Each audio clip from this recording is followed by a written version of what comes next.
Yo, yo, yo, what's up, everybody? And welcome once again to the UnLearnT podcast. I am your host, Ruth Abigail, aka RA. Friends, this your girl, Jaquita. And this is the podcast that is helping you gain the courage to change your mind so that you can experience what, Quita? Freedom. More freedom. What it do, what it do, what it do, what it do. We're such middle adults. We are. I feel like, listen, not to give away anybody's age, but we're giving away ages. 40 is right here. Bop, bop, bop, bop, Yeah, bop. that's Like, knocking. we knocking at it. You know that what's the memes that's been going around? 86. You have 1986 and you have 1986 is running and then 40 is chasing. Yeah. Running, boy. Let me tell you something. 40 is catching up. Okay. I've started. There are distinct things that I'm doing that I know that I'm about to hit 40 and I don't even care. Like I'm like wearing tennis shoes to work. Yeah. But like dress pants, be like, let me put these tennis shoes on. Absolutely. Because what do I look like wearing these heels? I don't need those. Nobody needs to do that anymore. No. You think differently about footwear at 40. You think differently about comfort. Okay, listen, I'm not trying to be. I was at a dinner last night and had them little flimsy fold-up chairs. I almost left. Oh no! I almost left. The ones that sink a little bit when you sit in them and you gotta hold yourself up. I was so mad. I was like, I'm too old for this. No, I won't be doing that for this. The team was discussing today doing a lock-in with the kids. Oh no! I said, oh no! I fully support y'all. I won't be sleeping on the gym floor. That's not something that I'll be doing. It's not even possible. It's not possible that I would find sleep. That sleep would find me on the gym floor. It's actually not physically an option. No. You just know there are things that you just have to politely exit from. Yeah. Excuse me. This is I'm why sorry. I hired the young folks. This is okay. And you know what? In my current role, like I didn't really have a team for a while. It was just me. And I ain't gonna lie, productivity was down. Okay, because there are some job activities that I was supposed to have younger people for. There you go. It wasn't supposed to be me. You get to a point where you're like, I am no longer the implementer. No. I'm the mentor. I am the voice. Yes. Okay, that's all you need from me. Hello. Can I advise anybody? How can I help you? Yeah, no. How can I support you? How can I support you? How can I support you as you do it? As you do it. That's it. Yeah. What do you need? What do you need? What would you tell me today? Quita was advising me on how to have a coaching meeting. She said, "Oh yeah, don't say what do you need from me." She said, "What do you need from the organization?" I said that part. Absolutely. That part. No, decentralize. This is an important message for leaders, especially middle adult leaders. Okay, let me tell you something. I know if everybody who's listening to this podcast right now, if you were to list out all of your priorities, right, they have significantly grown since your 20s, right? And they are competing with each other, right? It's not, from 8 to 5, I do work things, and then from 5 to 6, I work out because my health, and then from 6 to 8 is family time, and then I go to sleep at 8:30. No, everything's running together. Everything's bleeding together. Everything is competing for your time and for your attention, right? And we are no longer at the point where you can put yourself at the center of everything. That's the fact. Because there's not enough of you to lead everything. You need to lead the people who are leading the things. And if they start putting things back into your hands, that's when you need to say, hold on, wait a minute. The structure of the organization, we need to relook at this. Listen. Because I don't do things. I can. I can, but that's not going to be the best use of my time and energy. So what's funny is, and this is y'all not what we actually talking about today. However, we probably could go into this later, Quita. But I think last week is just something I jotted down. like, what do you do as a leader? And these are 5 things, right? You care. Okay. You hold people accountable. Uh-huh. You set strategic direction. Uh-huh. You communicate. And you learn. Those are your doings. None of that. Did you see anything about execution? That's not your job. That's not your job. If you have a team and you're leading a team, it's not your job. That the care, accountability, direction, communication, and learning is your job. And that's where you put your energy, because you that's the decentralization. And then when I heard that, it's like, hey, connect it to a system of support. That is what I need to, like, I need to create a system of support. I don't need to do it. I need to create a system of support. Let me tell you something. When you were in your 20s, you felt very much led to make yourself be the answer. Yeah. Right? Like, I am going to show up as the answer to everyone's problem. Right? Because you're looking for that sense of, like, purpose and that's right. identity. And, like, a part of your identity as a young adult is, this is what I'm good at, and this is what I do, and this is where I fit. This is where my significance is. Right? And a lot of your significance in your 20s and early 30s is in being the person that people can depend on to do things. Right? But I think when you get to this middle adult leadership stage, especially for those of us who are in middle management, who are now pushing forward into more executive management roles, right? Like, you have to decentralize yourself as, I'm not the answer, but I am the person who is forming and shaping the answers, so that the systems of our organization can respond to the needs as they come up. That's right. And that makes you a more valuable player. It Maybe does. not the most visible. That's right. But the most valuable. That's right. And I think that's the shift from young adulthood to middle adulthood. It's a shift from being visible as a ground worker and being valuable as kind of like a top-down worker. Yeah. So, and I think that as you move into that state, we have to redefine momentum. See what I did there? See what I did? See what I did? Shift on in. We gotta go. Yeah. We gotta redefine momentum. And so, like, because for so long, momentum has been about doing and tasks, and, like, you know, we got juggling these many things, and it's like productivity, right, has been what momentum has been about. And what we don't realize a lot of times is that there's a process to momentum that we forget about when we're not in that executing stage. It's not that it's not that you don't have a pathway towards momentum. It looks different. And so you have to break down the process so that in this season of your life and your leadership, you understand how to get momentum without necessarily being the executor. That makes sense. That's so good. And I will tell you, this honesty, transparency, that's one of our tenets here on the UnLearnT podcast. I'm at a stage in my life where I've really been asking myself, like, why am I so tired all the time? Right? Like, why I just feel exhausted. And a part of it is because, middle adulthood. I mean, you're just tired. Different challenges, and you really are juggling more.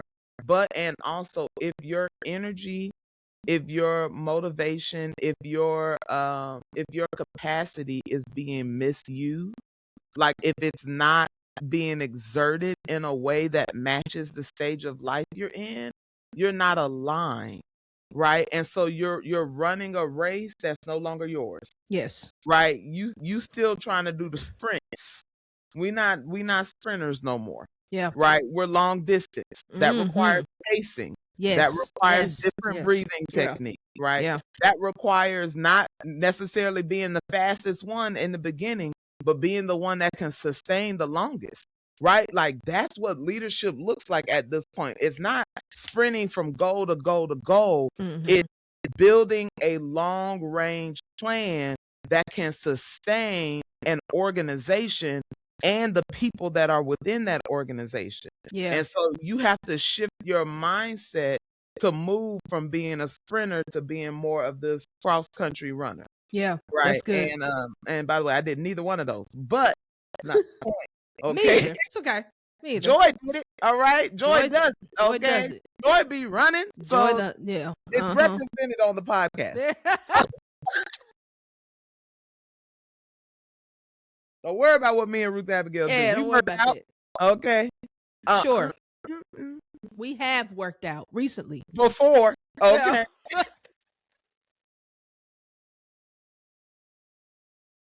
Oh Lord, I'm getting my life back together though. Don't worry. But you know, if you are in a long distance race and you start sprinting, you're gonna feel really good at the beginning because you're gonna be like, yeah, man, I just sped past everybody else and I'm all the way up here. But like literally, when you used to maybe just do 100 yards and now you're doing 2 miles. And so you sprinted that 100 yards and used everything you had to get one thing done. Yeah. When really now you have 20 million things to do. Right. And so what looked good in the beginning is not sustainable. And I think that's the challenge for middle adulthood is sustainability. No, like, seriously. How do I sustain what I have begun? So that's real. Like, I mean, and that's we're kind of using work as an example, but you think about by the time you get to your 40s, which is really difficult for me to say, but by the time you get there, you know what I'm saying? So this is the season, this is kind of like a commonality in the season of life. You really do your career starts to gain a little bit more momentum in your life. Like you're a little more settled there. You might have a family, you might have children, you might be married. Your parents are getting older. You might be an aunt or an uncle, and you're supporting your siblings. You said what? I said might be. You got a friend or somebody. You do somebody, right? You got children in your circle, right? Which means you have parents you have to support, right? Right. So you might have different roles in your church community or in your great and other circles. There are, like, when you think about all of those things, like there's a lot of there's all this energy that has to be directed in all these different places. And so to your point, the sustainability factor is so critical. Like you can't meet these challenges in the same way you did 20 years ago. You didn't have all that. A lot of people didn't have all of that 20 years ago. Some did, but like in this season, it's very different. And so I think as we're talking about this, like, what does momentum look like? And I think, there's a process to momentum, and momentum. The thing again, the sustainability factor. I told one of my team members this today. It's a principle of slowing down to speed up. Like there's the process of momentum is a lot of times you slow down to speed up. There are some things you have to do before you just sprint. And so we're gonna just talk about that, but it turns itself into a system, because systems are what get momentum. Not necessarily your personal hustle. That is not you can't gain momentum like that. When you think about a hill and you're rolling down a hill, as the ball gets further down the hill, it gains momentum, but it starts off slow and it gains it as it's moving. And then you realize, okay, this is what momentum looks like. So, and now you can repeat the process once you understand what it looks like. So we just want to like run through some principles around that. And previous Freedom Friday we put out, kind of went through it fast, like went kind of quickly through each one of these. We're going to take our time a little bit and just kind of break down what this pathway to momentum looks like and what it's not and what we think it is, and it's really not. Like we think we got momentum somewhere, and really you just got motivated and didn't do anything. Like, you know what I'm saying? Let's just be real. You got motivated and excited, and then you sat down and you thought that was enough to gain momentum, and it's not. And so I think, you know, it's not. Like, motivation, sorry, unlearn that. That's not enough. We get motivated every day. Like Quita was, we see people telling us to do exercise and go to the gym just about every day in some shape or form. And that has not happened in a few months for me. But, you know, I tell people, like, something, a small distinction. We get inspired every day. Like, we get like, man, like, and when you get inspired, that helps you to, like, think differently and believe differently, right? Like, you're like, oh, wow, like, man, working out is a great part of life that we all should do. I am inspired, right? But there's no movement in inspiration. Motivation, you are not truly motivated if you're not moving. That's correct. You're not. But I would even you got a spark. You got a spark, but I would even argue there's some things that have to happen even before the movement. Yeah. When you're headed towards motivation. But agreed, inspiration comes first. Like, at the end of the day, inspiration comes first. And Quita, you know, Quita is an inspirational person. I'm really not. I'm not an inspirational person. I have no, that's not my gift. I'm more of a motivation. I'm going to help you to move. Quita's going to help you to want to move. Like, this is true. Very true. And you got to know who you're talking to when you call your friend. Yes. Okay. When I call Ruth has now started asking me. I will tell her, I'll be like, man, you know, this situation is happening. And I'll just describe the situation. And then there will be a pause. It'll be silent. And she will say, what version of me do you want? Like, and because she knows that but I have prepared myself for her to give me my 3-step action plan of what I need to do about what I just told her, you know, but I got to be in the right mindset for that. And there's a mutual respect there from both of us now to be like, yeah, let's make sure we're both able to hear each other. No, you speak truth. No. And we've had to learn that, because I've had to learn how to ask that question. Like, who am I right now? What do you want from me? Because I know what my tendency is. But you just said something. Okay, so let's go through it. So, like, quite frankly, I think inspiration, we need to say first, right? We get inspired. Like, we are, we get this, you know, this inner, you know, how would you describe it? You can't even define it. It's just like we get a thing. Help me. How would you define inspiration? So funny. You know, I think inspiration is it's empowerment, right? Like, it is something that makes a light bulb go off, or it forges a new pathway in your mind, or a new neuron. Sorry, I was gonna be scientific, but Joy's not here and I can't do it.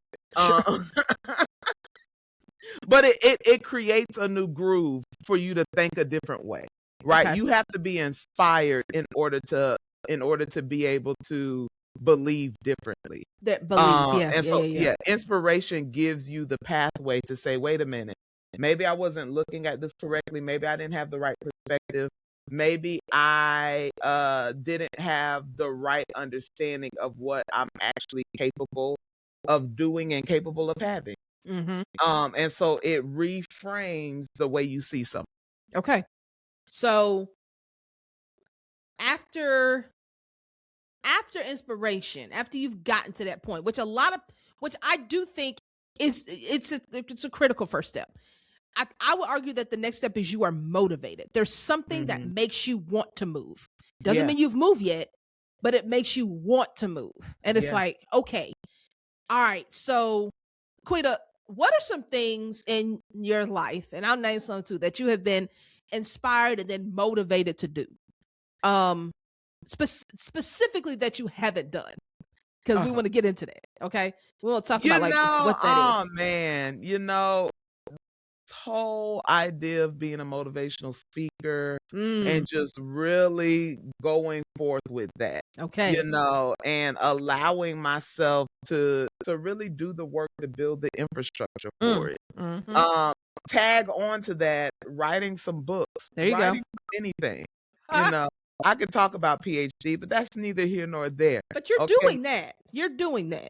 Yeah, and that's my excuse to be like, when I write this dissertation, that's going to be a book, but it's not going to be the type of book that I really want to distribute, that I that is close to my heart. And so I've been saying I wanted to be an author since I was 9.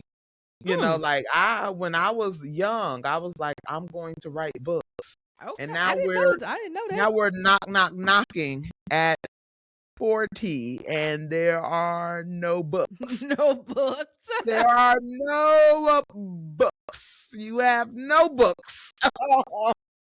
I did a blog for a while, you did. Yes, you did. And written some sermons. Unstuck on Purpose. Unstuck on, it was actually Lead This Heart. But Unstuck on Purpose was my hashtag. Ah, yes. Unstuck on Purpose. And I listen, I still use that. It was a good hashtag. Yeah. Okay. But I there are things that I was really inspired. I have little drafts of, titles and book chapter names, but no book. Sure. No. Sorry, this feels that's like okay. a No, that's okay. I've got some. You're fine. There was once we were gonna start a t-shirt business back in the day. And I actually moved on this. I bought the t-shirts. So this is back when did you buy t-shirts? This was so what? Ashley, if Ashley is listening to this, she'll know exactly what I'm talking about. This is when me and Ashley and we were living together, and another friend of ours, we came with this concept. I look back on that, it was pretty cheesy. When we came with this concept, we wanted to do these like kind of we called it Bible talk, and it's like we wanted to do these like informal kind of Bible studies, but do it like or small groups, but not do it through like a church per se, just because it's like we thought it was better to do it with people you already have a relationship with and like sign up for this small group. So we were like, hey, we should start this movement and like bring friends together and really hone on friendship and use and like talk about the Bible and faith and all this stuff with your friends intentionally, as opposed to just with a group at your church that you don't really know these people. How is that cheesy? Oh, maybe okay. Well, maybe not. But I need to edit this out. Don't be taking my friend's ideas. We thought it was a good idea, but we were like, oh, we got a name for it and all this stuff. We were working on a website, and I bought the t-shirts. I still have t-shirts in my drawer. This was 10 plus years ago. And I never knew this. Really? No, I have no idea what you're talking about. Yeah. And then it just kind of fizzled out. I think we just had different ideas of where to go. I think, it's tough to do something all at one time. So anyway, that was one thing. I thought it was a good idea, but we moved only so far. I've been saying I want to do coaching and consulting, which I still want to do, but I haven't moved on it yet. I've been inspired and motivated to do that. When I was teaching music, I had these thoughts of like growing that business, like where I would hire other teachers and do this method of teaching or whatever. I never did that. I said I was gonna get my MBA. I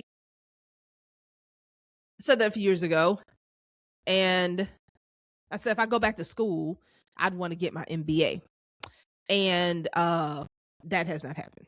I've talked about that. I've never done it. Recently I'm like, hey, I need to get back into the piano and practice more. I will say I did move. I got books, particularly classical. Like I want to get back into that. I haven't done that in years.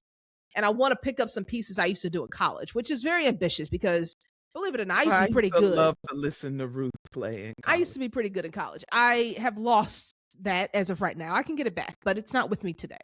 But I had my books at my mama's house. I finally went to go get them on Sunday. I said, I'm going to go get these books.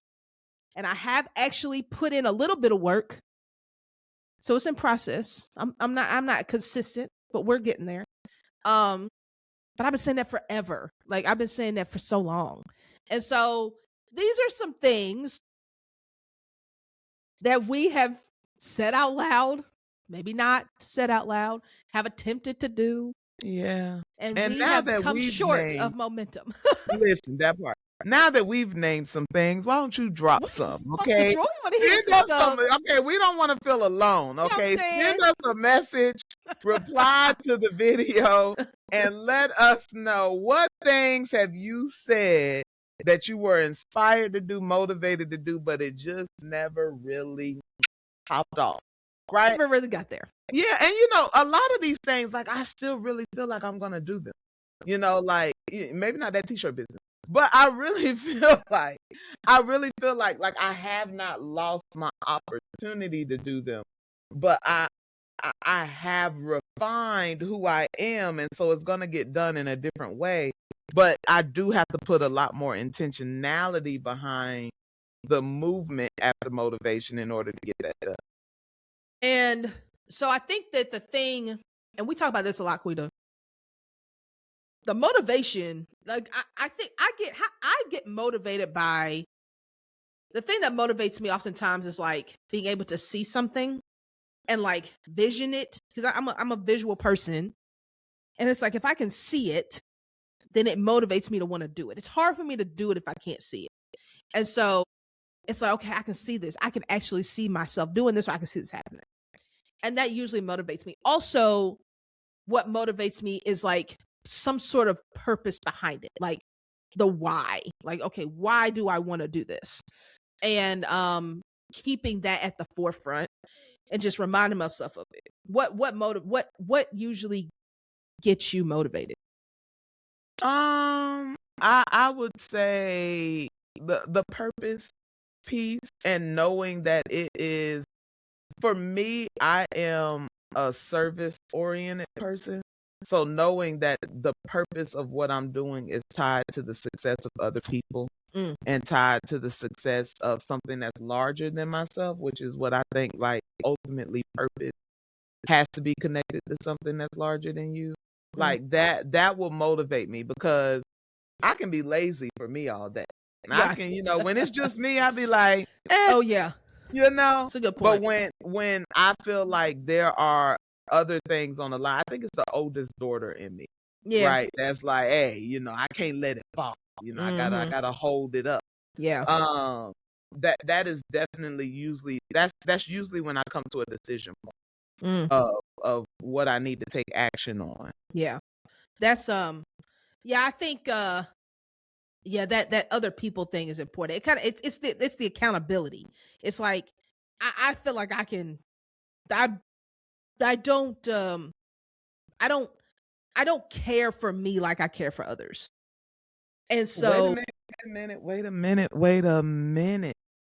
Because I just really feel like that's something we as middle adults, especially middle adult women, like we gotta address that. We do. Yeah, that's so problematic. It's and I'm the same way. Like, no. Yeah, no. But like I think, like, when we are considering why we do things, it is oftentimes at our not at our detriment, but at a cost to us, and rarely of benefit to us personally. Yes. And so how do we find the middle ground of that?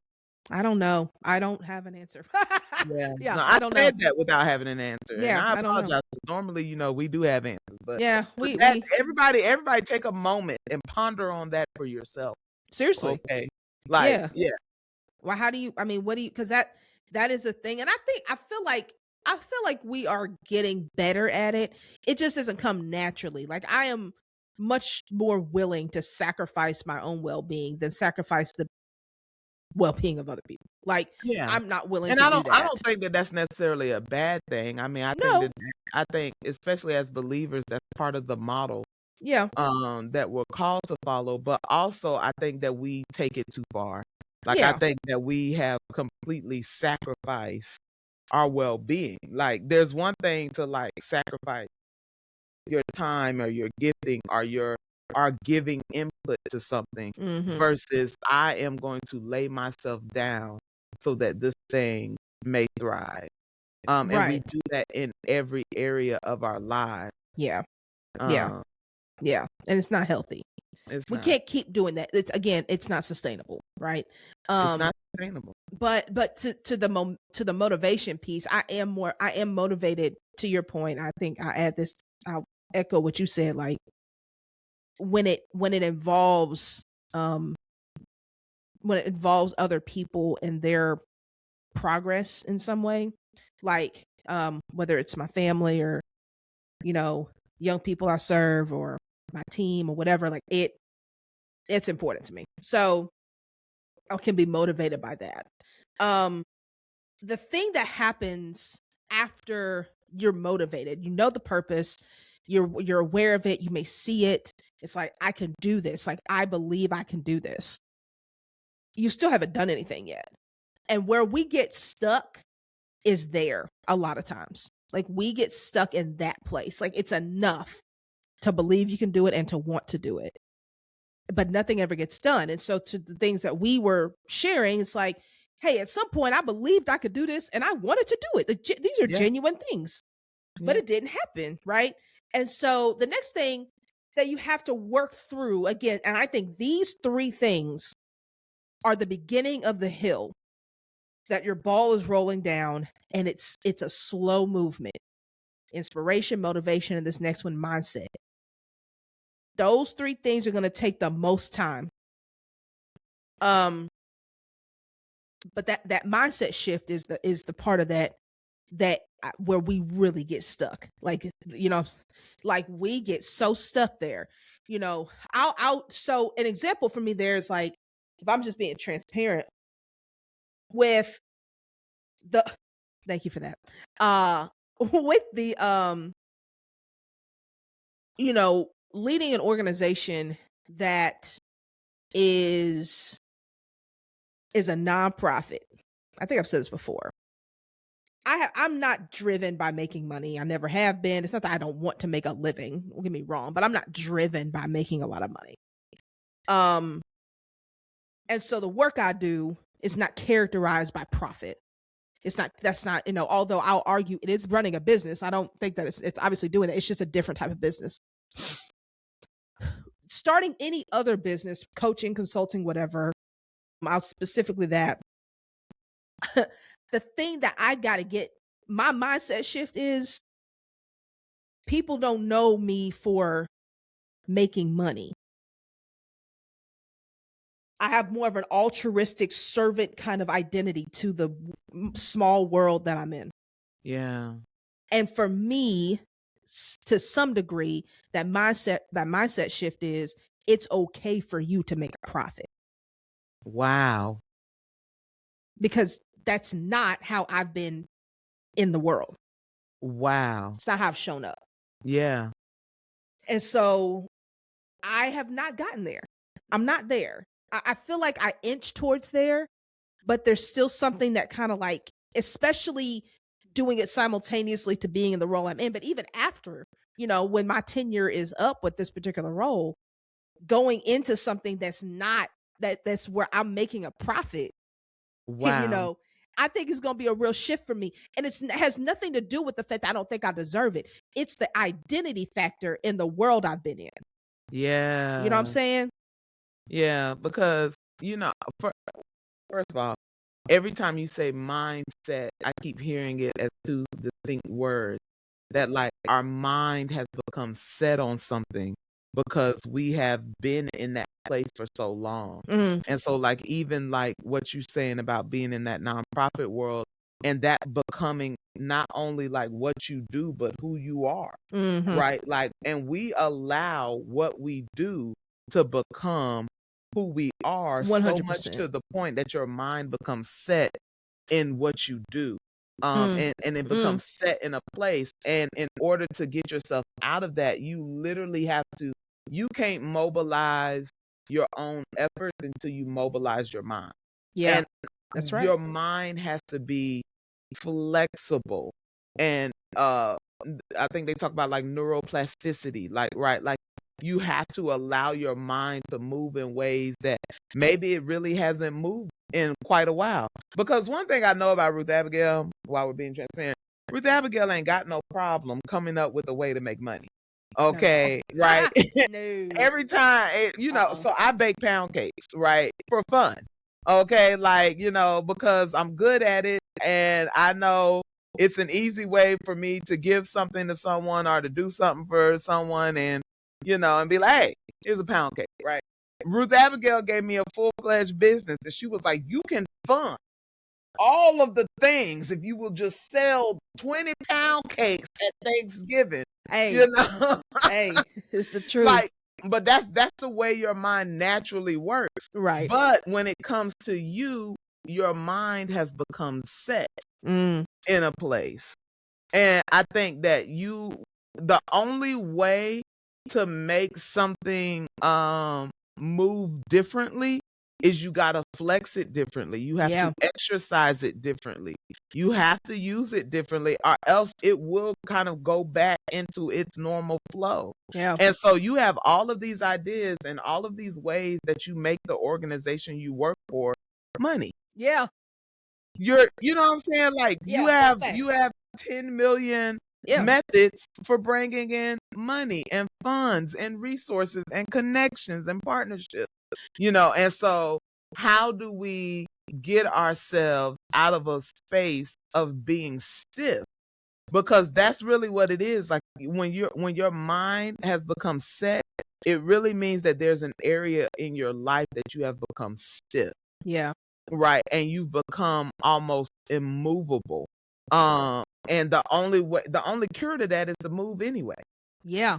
It's to do it anyway. To do it when you feel like you can't, or to do it when you feel like it won't work, or to do it when you feel like you're going to be judged and people are going to be like, oh, I thought she was about the people.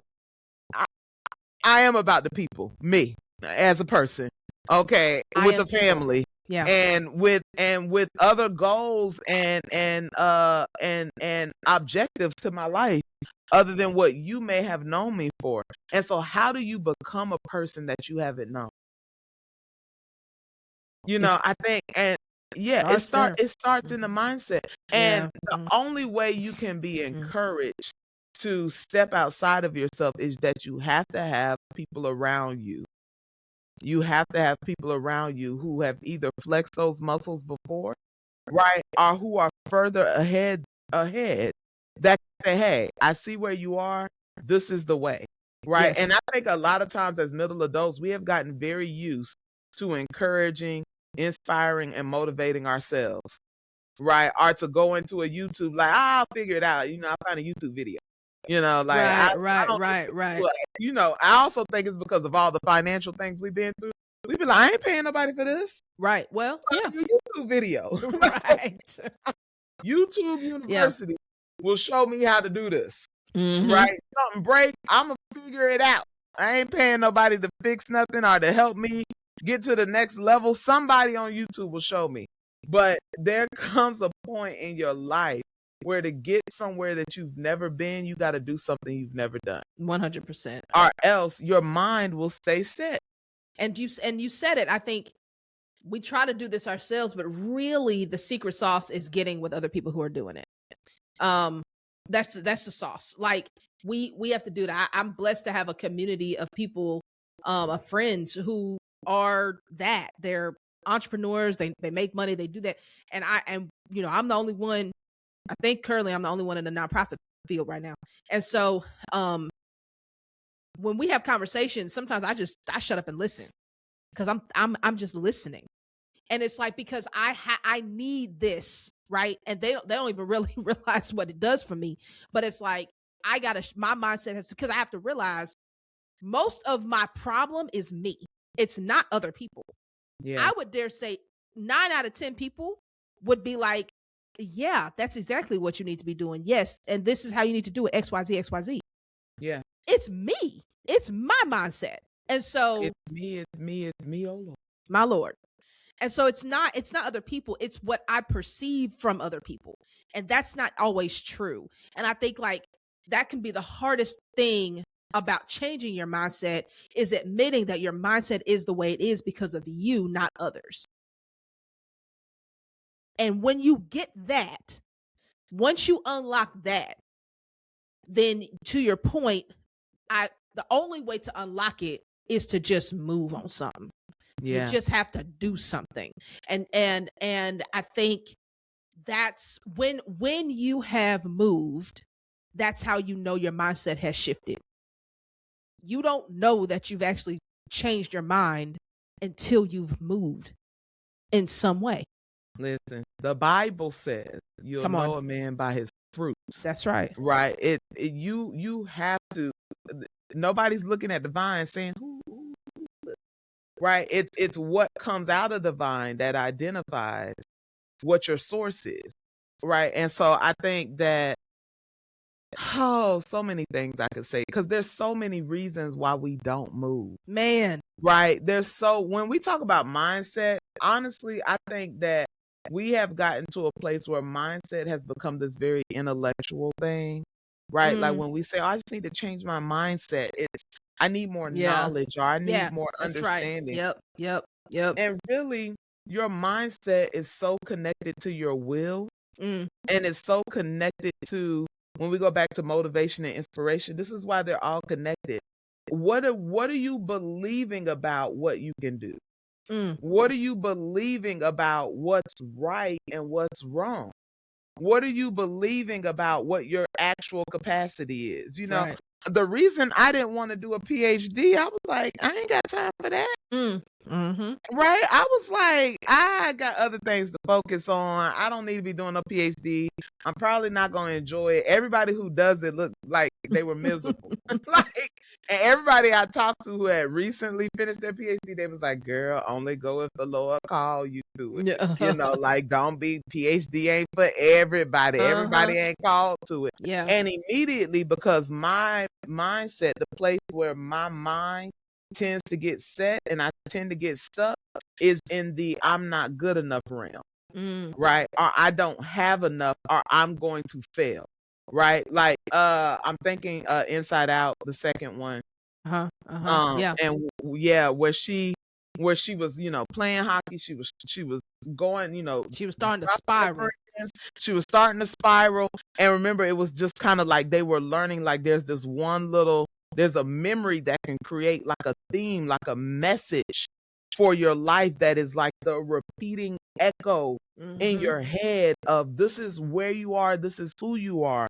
Right? And it became, versus becoming like, like a thought that I'm loved, I think it was I'm a good person.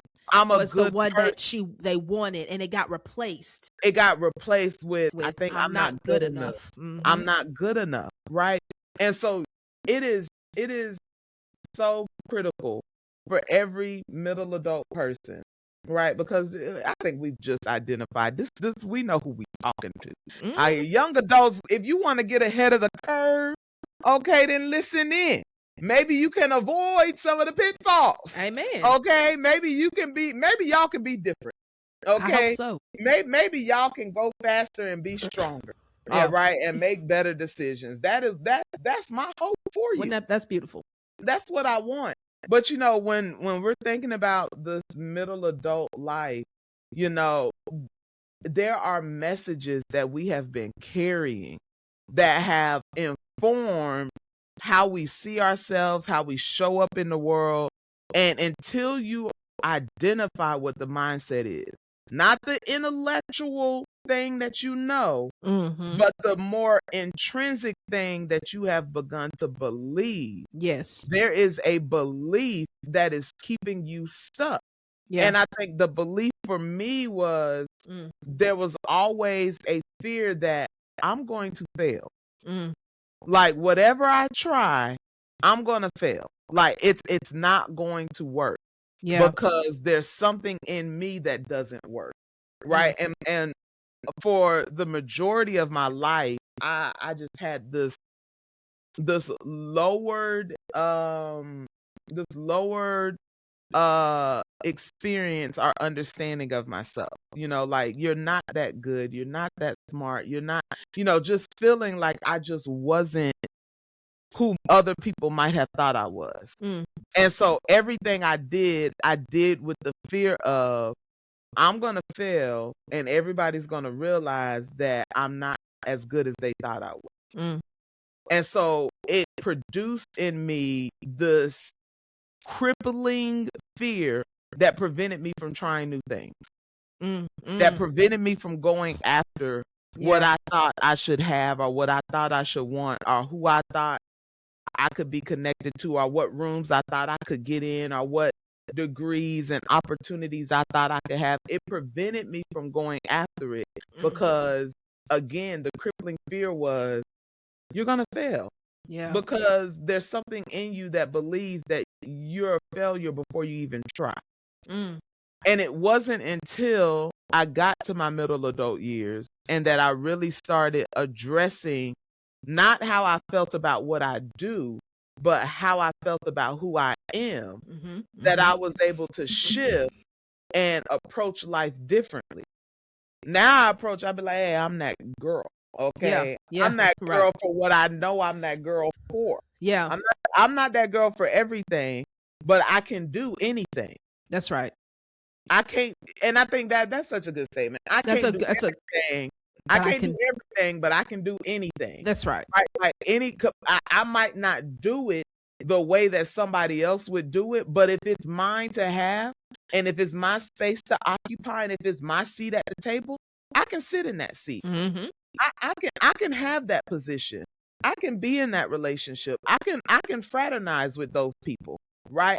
I can be social in spaces where people have titles and paychecks that are bigger than mine, right? Like I can be in those rooms. And so it went from a mindset of I can't to I can. And that shift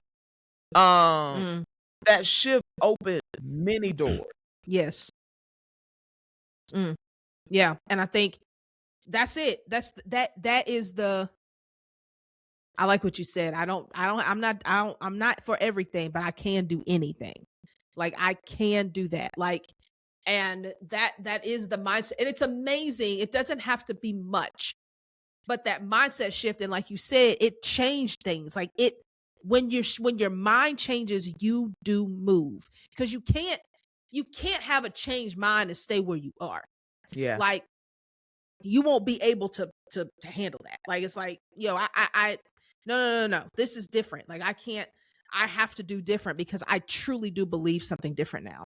And so this is where movement can begin to happen, is after you've become inspired and motivated and your mindset shifts, which, y'all, let's be clear, can take years to happen. That can that half of the process can take years. So it is really, don't beat yourself up. Give yourself grace. If there are areas in your life where you aren't seeing momentum, where you're probably stuck is in that first half. Yeah. And ask yourself, where am I there? Because you're probably progressing and you're getting there, but you're not there yet. And that's okay. It could take years, like Quita said. It has taken us years to get to this space, and we're still working through it. But those are really difficult things to change because it took years to build it up.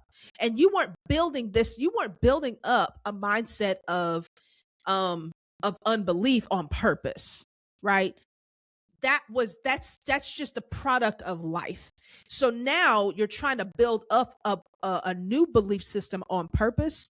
That's where this unlearning concept has to come in. It takes time to undo something you didn't even really do. Yeah. And so you have to get there. But once you get there, once that mindset has shifted, this next part, then personally, this is where I think this is where I get in my bag.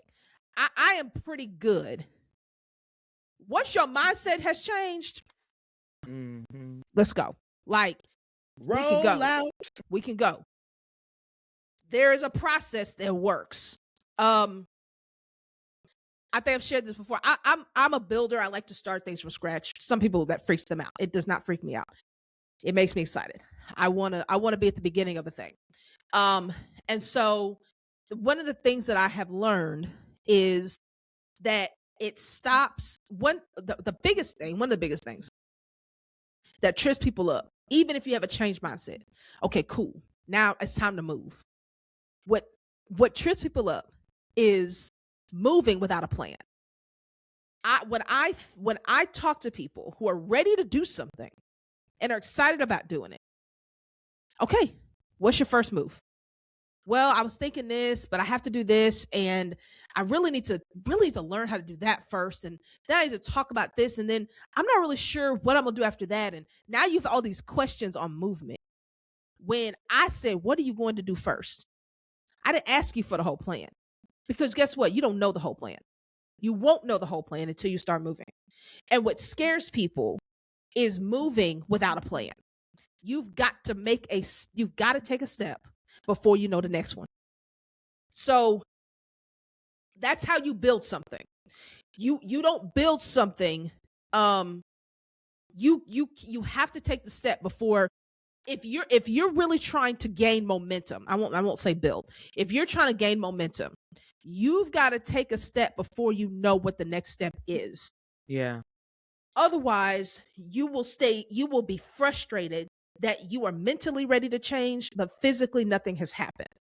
And that's not a tension you want to live in for too long, because then I think discouragement comes into play. And you don't want to be discouraged because of a lack of movement.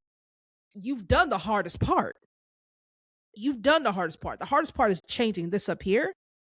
Now we gotta get past the fear of the unknown. Yeah. All right. So now what are we gonna do? All right. So Quita, like you were saying, you want to be a motivational speaker and an author, right? Cool. Once you have, this is just an example. Once you have moved from through inspiration, motivation, and mindset, and you're like, I'm ready to do this. Cool. And now it's like, okay, Quita, what we gonna do? All right, well, I gotta set my price list. Okay, I gotta find a publisher.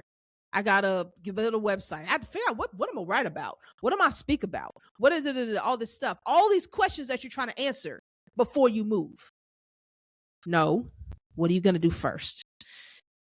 And for me, this is me, and Quita, I'd love to hear how you usually handle this.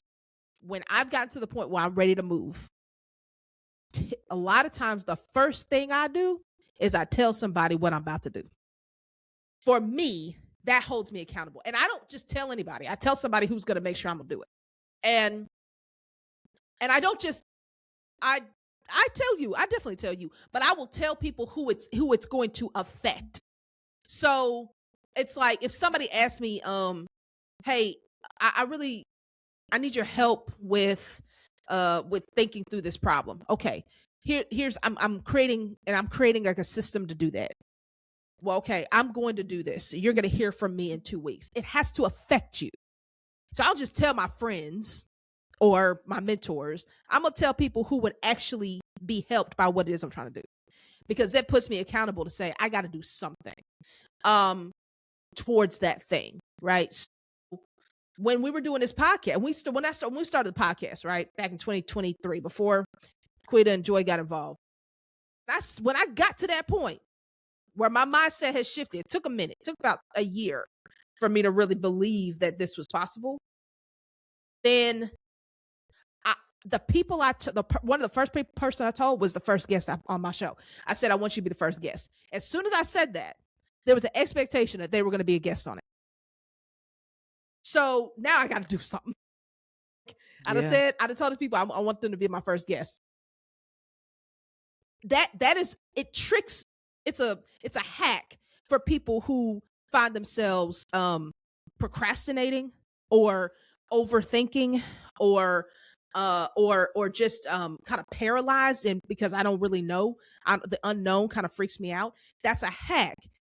Tell the person who it's going to affect. Make that your first move. Wow. Yeah. And it will trigger the other things. Yeah. I keep going back to this track metaphor that we began earlier. As you guys know, here recently, we love a metaphor. And we will drag it out. And well, we will. Please bear with me as I do that. But when one of the differences between sprinting and cross country running is that when you are sprinting, when they train, they stay on the track, right? Like, and so it is a very, reliable, predictable path. Right. I'm going to stay on this track. I'm going to start at this point. I'm going to end at this point. And that is how I'm going to know that I did my 100 meters or my, 400-yard dash or whatever they're doing. Meters and yards are not saying that. But y'all get what I'm saying. We got it. But people who run long distance oftentimes train by running on different terrain. Yeah. Right. And they go out into an outside territory and they pick their way through the woods usually. Like, I'm like, where y'all going? Like, yeah. But and it you may not, it's not a track where you can see your way around it. It's right. Good. Like when It's you run good. on a track, you can see the starting point and the end finish. Come on, Jaquita. You can see Work this metaphor, Jaquita. Work this metaphor. Yes. You can see exactly where you're going. You know that terrain. And in our young adult years, we got a lot of quick victories that way. Right? We got a lot of quick victories because it was, if I do A, B, and C, I'm going to be successful. I'm going to get from start to finish because I can see my way there. Yep. Right? Where we are now, as we are building things and trailblazing things and building strategy for organizations and building families and building, ventures and legacy, right? Yeah. We're building legacy now, right? Like this is the legacy that, one day your great grandchildren gonna be like, well, great grandmama Ruth, she started this business, right? You're picking your way through the woods, right? You're starting something and you don't know how it's going to end. Yeah. You don't know where the end point is. You don't know how you're going to finish, but you know that as long as you endure, you will get to the end. And so now it's not depending on your ability. It's dependent on your endurance. Right? It's not dependent on your intellect or your gift set or your this or your that. It is he who endures to the end, he who finishes the race. Run your race with patience, but finish it, right? And so there is this focus on, you don't know what's on the path. When you're on a track, there's nothing on that track.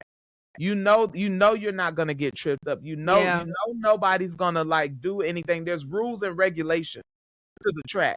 When you're running through the woods, when you're running through terrain where they haven't established a way of being in that place, nobody makes rules in the woods. Yeah. Nobody says a branch can't fall and get in your way. It may have, that branch wasn't there yesterday. Why is it here today? Right? It rained and now the ground is wet. What is this food? That's good. Right now it's a mudslide, right? Where it used to be dry ground. I wasn't expecting to get dirty today. I wasn't expecting to get dirty today. And so as we are running at this new level where the air is different, where the impacts on our body is different, because I watched as Joy trained to run her half marathons, because she's now done multiple.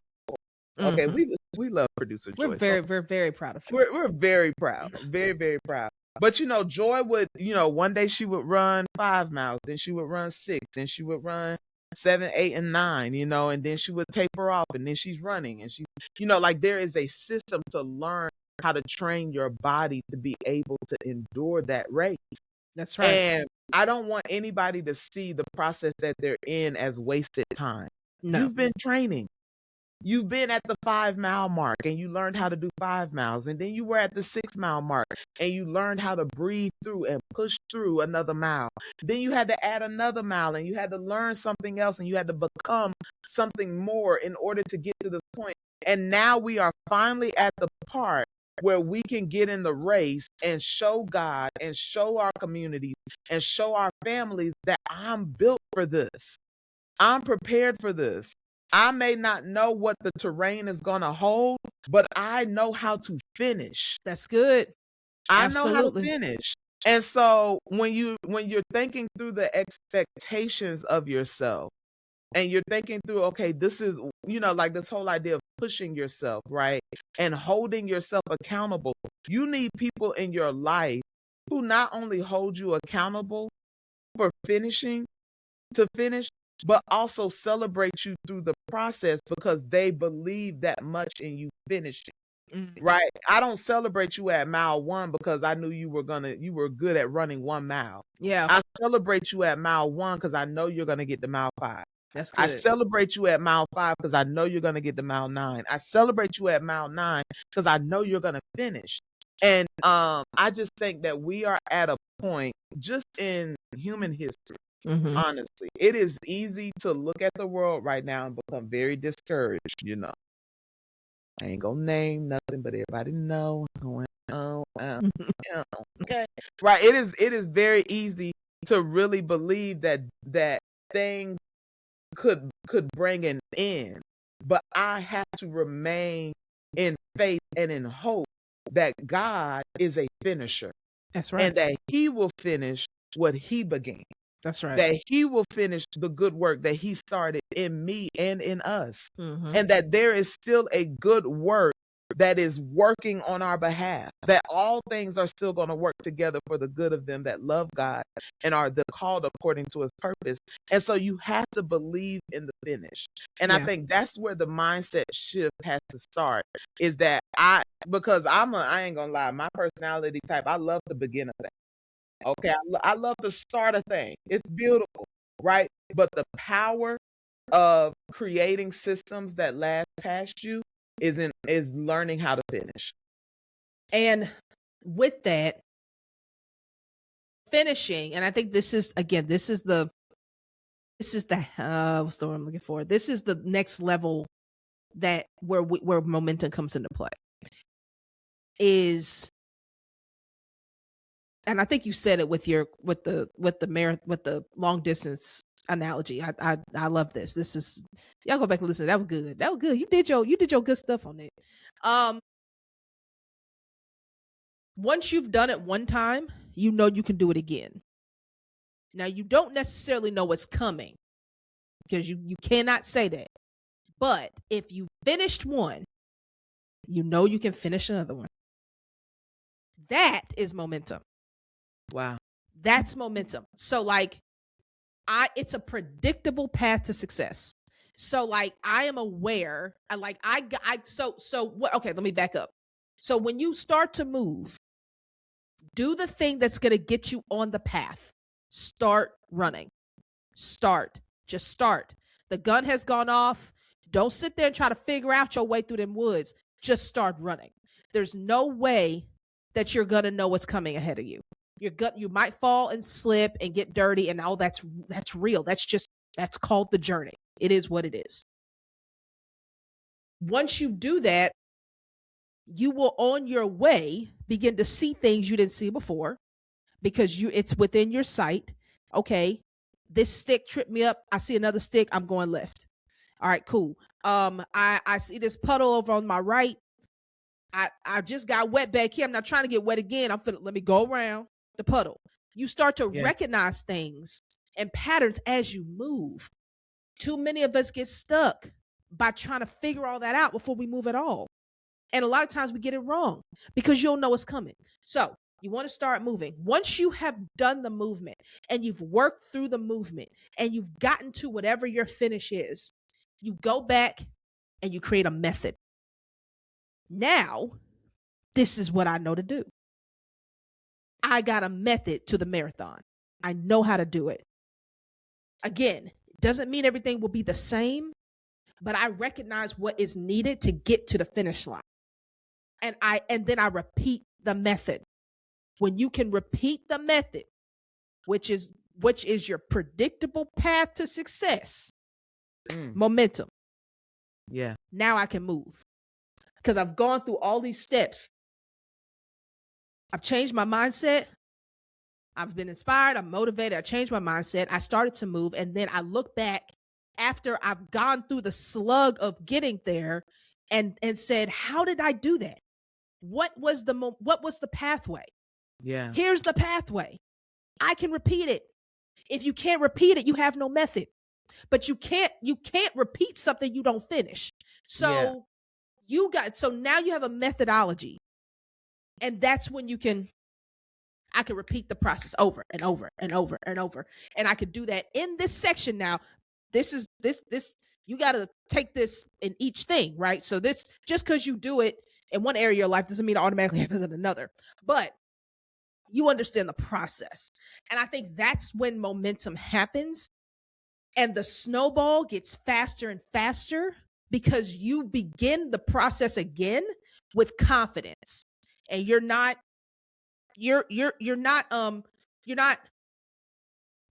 as cautious the second time as you were the first time, because you kind of know what to expect.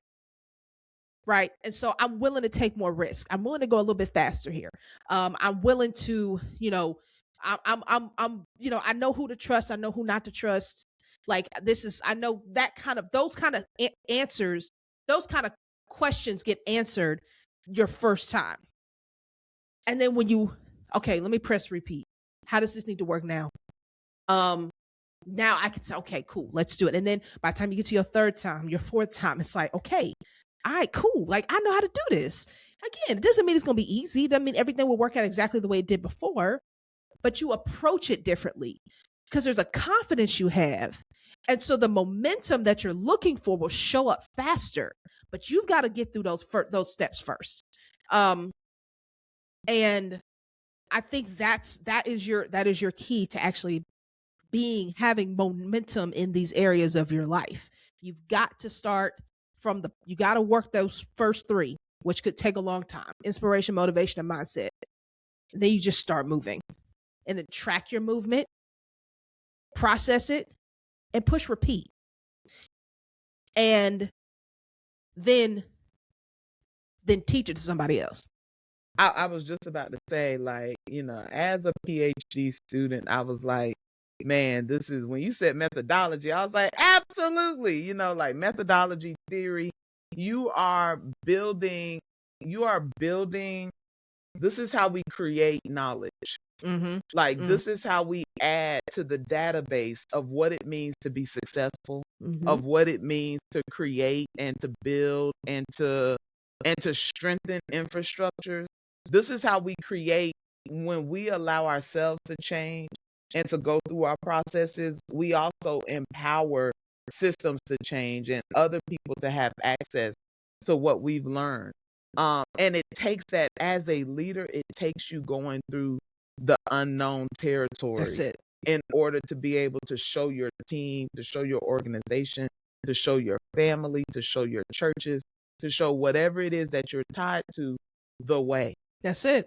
Right. Like, I had an instructor, whom I love dearly, who gave us these little magnetic pins, and they say the obstacle is the way. Right. Like, it is like the way forward, the way to the next opportunity, the way that you're the way to your next blessing, to your next promotion, to your next good thing. It is often, the things that we are trying to avoid are the things that were actually sent to get us to where we're asking God to let us go. For sure. And we keep trying to run around it when really you have to run through it.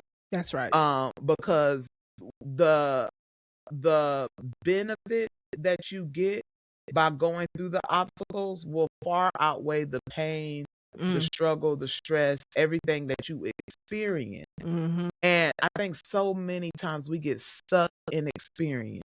We get stuck in, this sucks, this makes me angry, this makes me sad, this makes me tired, this makes me feel a certain way about myself, or feel a certain way about people.